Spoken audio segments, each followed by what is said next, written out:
Ang pagtamod sa mataghabig may makahatag og ngipon sa demokrasya. Apan ang paglilong sa matuod og pagkakabig sa silaw sa salapi may makaluka sa tiunay nga hustisya. Straight to the point. Sugbo, Central Visayas, Luzon, Mindanao, Pilipinas, may buntag kanaton tanan. Kumusta kamong tanan og welcome sa atong pagpanag-uban sa atong tulumanon atong pagkulo kabildo. Straight to the point. Una sa tanang masalamatan ta ang buhi nga Dios sa paghatag niya kanatog lain na sa nga adlaw, lain na sa nga higayon sa atong pagpadayon sa tuang nga pagigbisog. Straight to the point. Adlaw kita karon mga sukintig paminaw nga Huwebes sa Pizza 13 na sa bulan sa Pebrero tuig 2025. Straight to the point. Sa ngalan sa regular anchor karong buntaga Attorney Rofil Fernandez Banyo, ako inyong kasamtangan nga makauban kasamang radyoman Benji Olpos Tanghian nga makig-uban kaninyo sa kasamtangan nga makig-uban kaninyo sa programa ni Attorney Rofil mga sukindig paminaw. Tungod kay doon na pa importante sad sa kaayo sab nga gi asikaso o nya medyo na alanganin no siya sa pagdala no sa programa niya mga sukindig paminaw. So kumusta kamong tanan to mga pinanggan tigpaminaw? Diri sa Sugbo, diri sa probinsya Sugbo o ubang partes Mindanao sa naminaw na to sa radyo o nagtan-aw sa tuang Facebook Live. Ingon man usab atuang mga idol sa 93.9 IFM. Good morning, may buntag kaninyong tanan. Medyo atong kabuntagon kasamang kibugnaw kitong kabuntagon. Ang uban nga nagloko pa karon sila natagsa ka mga panimalay. Ang uban karon nagkuan pa wa pa mo bangon kasamang ke nagtanday-tanday paglukob-lukob sabol ha. Tamtang ang uban sayo kay nanikay-sikay. Maayong pagpanikay-sikay sa mga nanikay-sikay karon mga orasa. Pero kadto nga mga nagtanday-tanday paghihapon sayo sa kabuntagon, hala sige pakusgi lang radyo okay ra.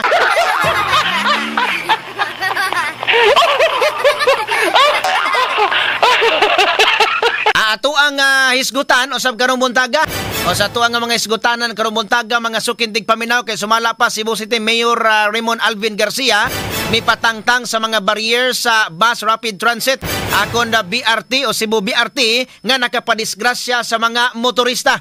Straight to the point. Amo nito hatagag pagtagad doon mga sukindig paminaw kay sus naunsa ba to kadaghang mga motorista na disgrasya diha. Di anang ilahang gihimo nga barriers unsa mawa man pud nila na anticipate niya kani kuyaw nis mga motorista. Diha dapita mga sukindig paminaw. Samtang sa laing bahin da korte ni basura sa tanan nga mga petisyon pagkansilar sa dulan 300 ka mga botante sa dakbayan sa Mandawi. Straight to the point. Katong giingon mga sukindig paminaw nga dili matod pa taga diha nya diha nagparehistro.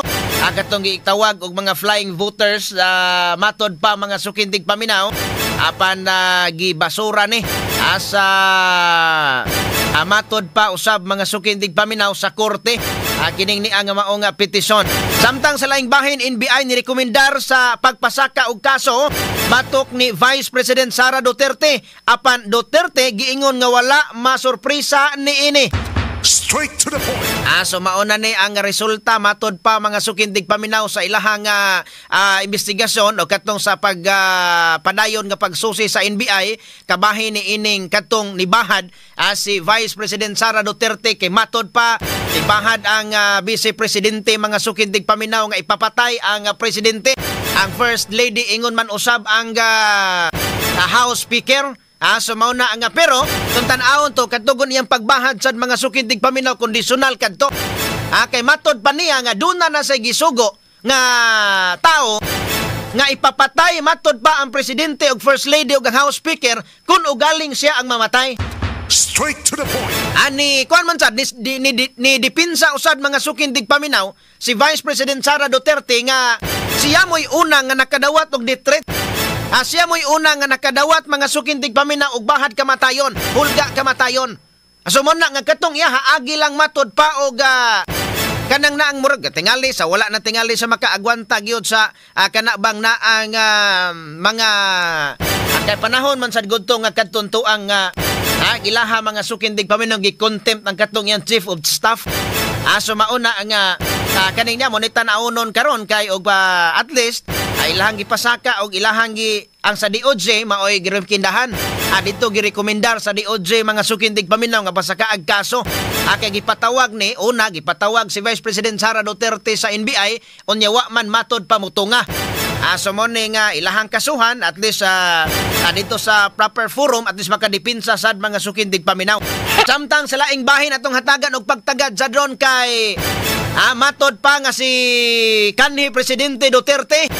Kanhi Presidente Rodrigo Duterte mga sukindig paminaw, posible kini nga modagan pagka presidente karon 2028 kun ugaling matangtang gyud or dili na makadagan ang iyahang anak nga vice presidente nga si Sara Duterte. Straight to the point. Mo ni aligre mga sukindig paminaw, kumusta man kaha ang pulsos katawhan ani ha? Kung pananglitan o galing magkamudagan og balik ang presidente si Duterte, gusto pa ba kaha ang mga tao mga sukindig paminaw? Kamo mga kasama nga naminaw ron kun og galing mo matinuod ning niyang istorya sulti ni kanhi Presidente Duterte nga mudagan siya og pagka presidente kun og galing dili makadagan sa 2028 ang iyahang anak. Siya mo'y mudagan mga sukindig paminaw. Pero tanawon pa na diya sa tuang Batakang Balaod tungod kay 6 years ang gitumbok sa Batakang Balaod apan dili specific nga kanang naa nga human sa 6 years dili na gyud hantod-santod makadagan. Kay gingon diha nga 6 years onya pananglitan og 6 years onya pagkasunod 6 years dili na sa dili sa mudagan pagkasunod na. So unsa may mahitabo ani? So pananglitan og mahitabo na o depende na ang Korte Suprema maoy mo desisyon anak kung ugaling makadagan pa ba ang presidente mga kanang naang si Duterte mga sukindig paminaw nga nakahuman naman sa 6 years. Pero usa ra man ka termino ang presidente. Human sa yang termino, usa ka termino so dili sa makadagan bisan unsa nga posisyon pa kung pagkahuman sa 6 years niya. Pero tan-aw ni kay pananglitan dunay gap nga 6 years. So dunay laing gap nga 6 years unya pagka 6 years karon gap maron. Aniya mga sukindig paminaw. So muna itong tanawon karon na pananglitan og suwayan lang yun og kanang dagan ambot kaha ang mga tao kun uyon ba nga ibalik mga sukindig paminaw si kanhi Presidente Duterte isip presidente sa nasod kun ugaling dili na makadagan si Vice President Sara Duterte. Pananglitan maabot gyud punto nga di makadagan si presidente si Vice President Sara Duterte tungod kay makumbikto mga sukindig paminaw plus butangan pagyog ikog nga perpetual disqualification. Kaning ni akaron mga sukindig paminaw ila maginin tinudon. Tinudon gini karon labi na kani mga congressman nga namirma. Mo rekomendar gyud na nga ilang tinudon mga sukindig paminaw nga dili padaganon si Vice President Sara Duterte sa 2028 kay delikado man mga congressman nga namirma. Ilado naman kay sila kayo taliwala silang gibati nila og pirma gibati nila ilang agi aron dili mailhan. Sa mailhan man gyud gihapon. Apurya lang atong congressman nga ni pirma sa number 100. Ang muraga di gyud maklaro kasamang kimo bitaw ingon kasamang Arnold gatagaan niya 100 pesos o makaila atong congressman na o kinsa atong ni pirma nga di gyud maklaro. Di gyud ka magpaklaro kay magpaklaro ka amo na giingon nga malinti ka gyud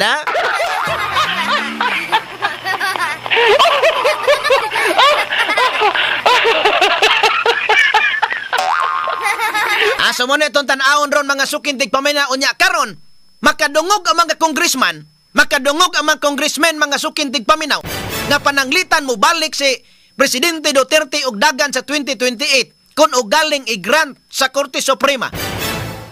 Paminaw nako kagabi or ugma o karong gabi dili makatulog ang mga congressman nga ni pirma.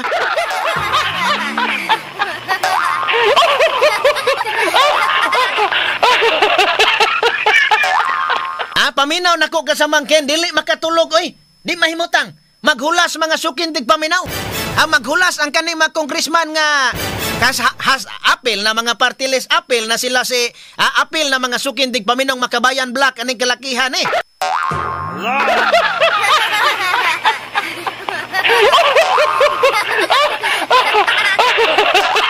Kaya niingon na rabagan ito si Congresswoman na Franz Castro sa ICT Teachers Party List. Katong matod pa niya nga pananglitag makadagan gyud kuno si Vice President Sara Duterte manghinaot sa nga dili gyud makadaog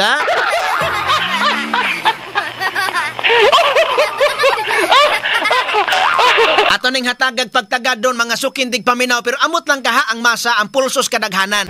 Ang pulsos publiko mo atong agdon kung gusto man nilang ibalik si presidente sa 2028 kay ang uban daghang mamingon nga ibalik na to si Duterte kay grabe ng krimen ron, grabe ng illegal nga drugas karon. Pananglitan ani dili lang ang mga adik maoy makuyawan ani. Dili lang ang adik mga sukin tigpaminaw kani mga drug kani mga na-involved sa illegal nga drogas ang makuyawan ani ron. Apil na ang mga congressman nga namirma.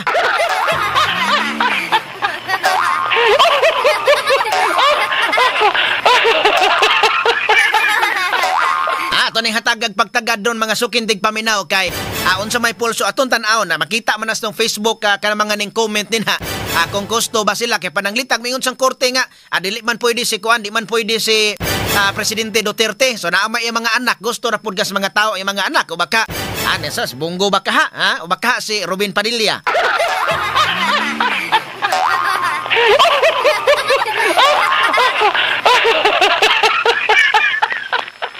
Ato ni hatagag pagtagad doon mga sukin tigpaminaw kay ato nga kuanon si Presidente Duterte og galing kay duna na ba edad sad kanang idara na ba makaya pa ka niya kasamangkin makaya pa ba ka niya nga mo dumala sa nasod o niya daghan na kay napunan man ron ang yahang mga mga kuanon ron kanang naa nga baharanan ran o kanang naang husayuno niya napunan dili lang mga kuan kaning ni napunan man so nito hatagag pagtagad doon mga sukin tigpaminaw kay problemas kontra ni ron.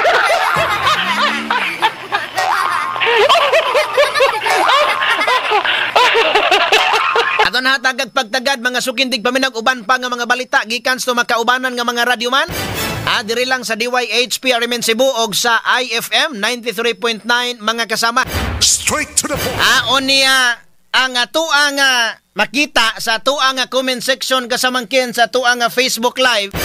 Lain-lain ang mga sentimento sa tuang mga kasamang naminaw nagtanaw asa diha ang nakadungog sila nga unsa may ilahang baruganan kung ugaling si kanhi Presidente Duterte modagan or kanayahan tinud-on ning iyahang giingon ni kanhi House Speaker Pantaleon Alvarez, Congressman Pantaleon Alvarez nga posible mo si Presidente Duterte may mudagan mga sukin tigpaminaw og presidente.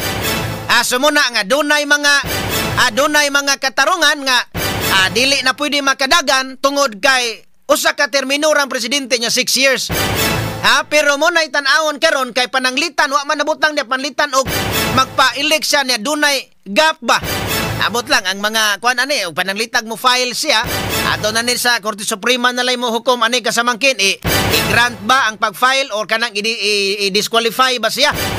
So mo na nga ang atuang nga mga pero ang atuang nga makigsunan dunag gyapon kato mga dumadapig niya mga loyalistas mga Duterte mga sukin tigpaminaw uyon gyapon sila nga ibalik si kanhi Presidente Duterte taliwala sa pangidaron karon nga kanang kuan man kanang naang taas naman sa edad taas naman sa edad pero depende na og makaya ba niya kay kuan man makaya pa niya ba og dala ang nasod ilabi na mga sukin tigpaminaw nga daghan nga kanang naang mga krimen o unsa pa diha karon pero kadto sad nga mga dili gusto sa mga Duterte ningon mo sila nga no more Duterte.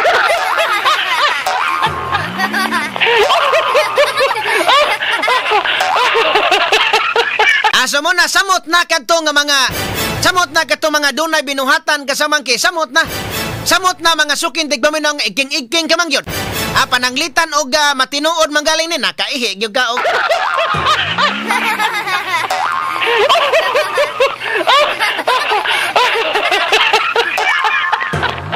Okay, kana rong nga mga senador. Ang senador unom ka tuig unya duha ka termino. Pagkahuman silang duha ka termino di na mo dagag balik. Pero palabyon ang 6 years, pwede man sila mo dagan og balik mga sukin tigpaminaw. So mo na tanawon karon kay kanang ang mga tao gusto man sad sila. Pero ang uban sa dili sa gusto depende na gyud na mga tao na maghukom ana. Inig-abot mga sukin tigpaminaw sa 2028. Kay kani sagod ang dili man sa nato kakuanan si kani Presidente Duterte kay sabi ingon siya dagan dili. Mura man ni kanang kahangyo og babae kasamangki ba. Ang karon taw atong basahon ninyo mga comments ha.